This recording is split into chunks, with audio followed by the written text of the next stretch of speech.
turned out to be a blessing in disguise because they said, well, who's going to pay for this thing? And I said, well, I have to now go and find the money now that I have your permission to do it. And he said, well, put up the money.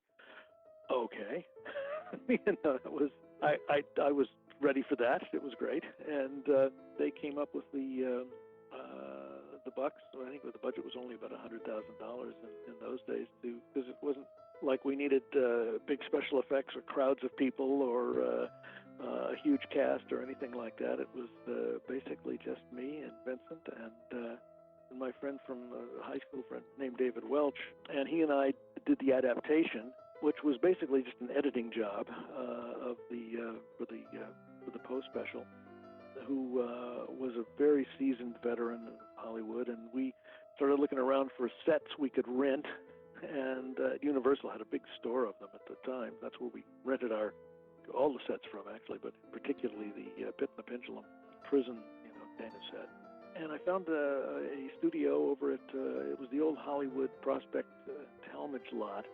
Long a time before ABC had taken over the stage, the lot had originally opened in 1915 as Vitagraph Studios. It was one of the oldest studios in Hollywood, directly across the street from Grauman.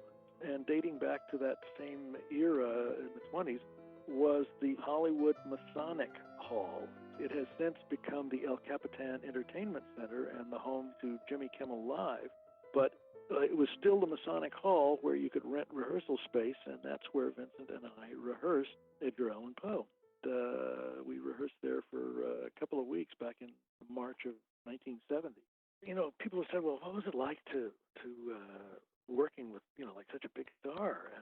But Vincent was a dream. I mean, like I said, he was doing Song of Bernadette on the Fox lot the day that I was born, and but in spite of the difference in our ages and his enormous wealth of movie and stage experience, it felt like we were just an actor and a director working together to get to the underlying truth of each scene, and pulling it together and finding stuff. And I was really flattered about how he trusted my instincts, because I certainly trusted his.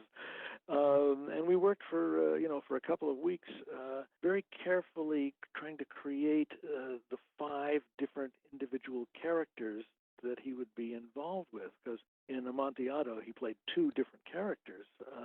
It was just like really invigorating to be watching this happen and part of the thing growing. And